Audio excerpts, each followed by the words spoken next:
when it comes to the aim of human life, there is a school of thought which says the aim of human life is to attain mukti, salvation, or going to God. Now, the truth is, the Sanatana Dharma never really felt that the aim of life is mukti. If you see the Purana Itihasa, the ancient Vedic scripture says, at the beginning, there was only Sadasiva, the existential reality, the truth. Whatever, the absolute silence was there. And that created further worlds by creating the Trimurti. And during this process of creating the Trimurti, Brahma was created and he was given the job to further create the worlds. So the creator, when we try to address Brahma here, this Brahma created Prajapatis. First he created 7 people. And the 7 people said, and when he created them, he specifically asked them to procreate more, start creating the world. They said, no, we will trace back into you. We don't want to fall into the creation. Second line of Prajapati was created. Second set. They also went back. They said, we are not interested in further creation. Third line, fourth line was created, and certain tweakings have to be made into them. He introduced wife concept. And the wives had fight. Kashyapa Prajapati. He introduced wives and the fight between the wives. All this was responsible for further creation. Am I clear with you? So the Brahma wanted this world to be created, and the Purana or the Vedic lore says that God wanted this creation and he himself came into this creation. The purpose of this entire creation is not just annihilation into the pure purpose of this evolution is evolution. So why did God create all of us? For us to evolve. The God created this creation out of himself.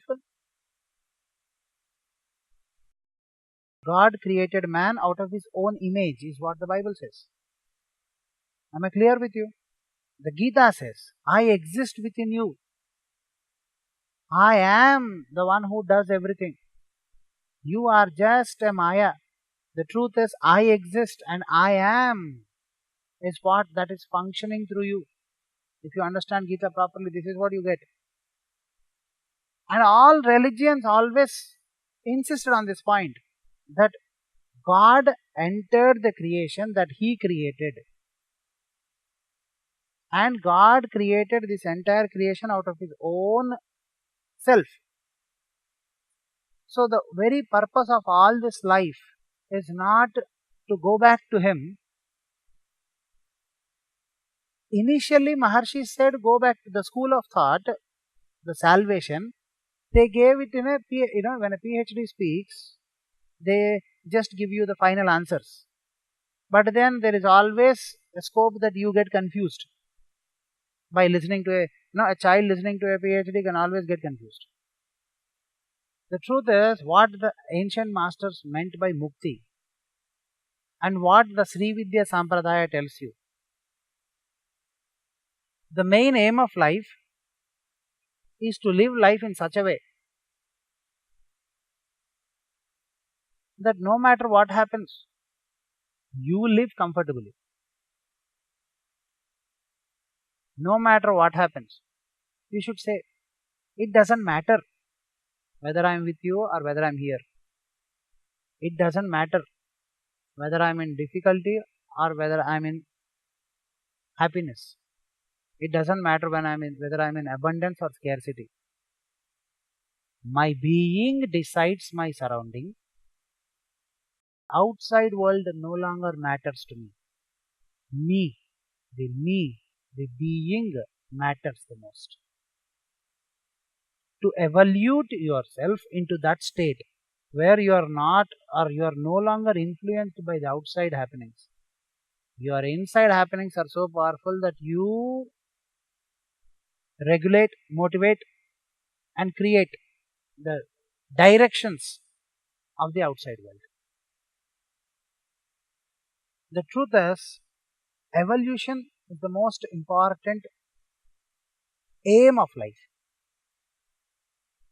When you were born and when you were growing up, when you realized who are you, your ambitions, your passions, your likes, your dislikes, and if you observed your ambitions, your passions, your likes, your dislikes, your wants, that which you consider as you, have been continuously changing, have been continuously jumping from one perspective to the other perspective. You achieving a state of being where you say, oh God, it no longer matters whether I am with you or whether I am here.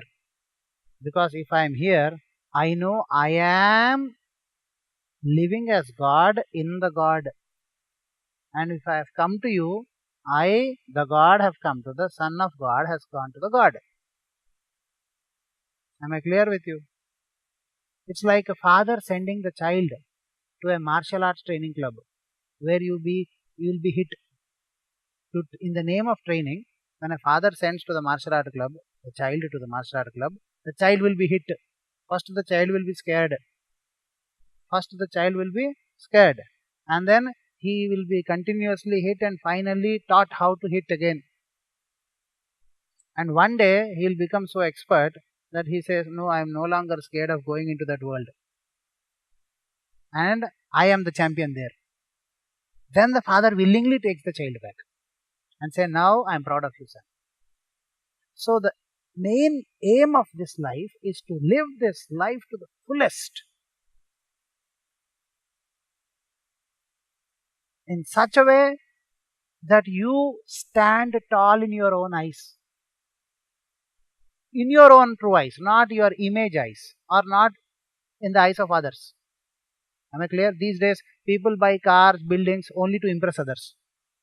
That's not the way of life I am asking. In your own eyes, when you are sitting alone, when you close your eyes, and when you have nobody to disturb you, and when you try to look at your own self, your own life, are you proud of yourself? That's the only question that matters. If you are proud of your own self in your own eyes, then you have fulfilled the major part of the aim, goal of life. Then the next part is the reward that nature fulfills into your system. Am I clear with you? You live a life that you are proud in your own eyes, about you in your own eyes, and the nature rewards you. And when your pride and the nature's reward mix and you still be in that state of growing and evoluting, then you have fulfilled the true purpose of life.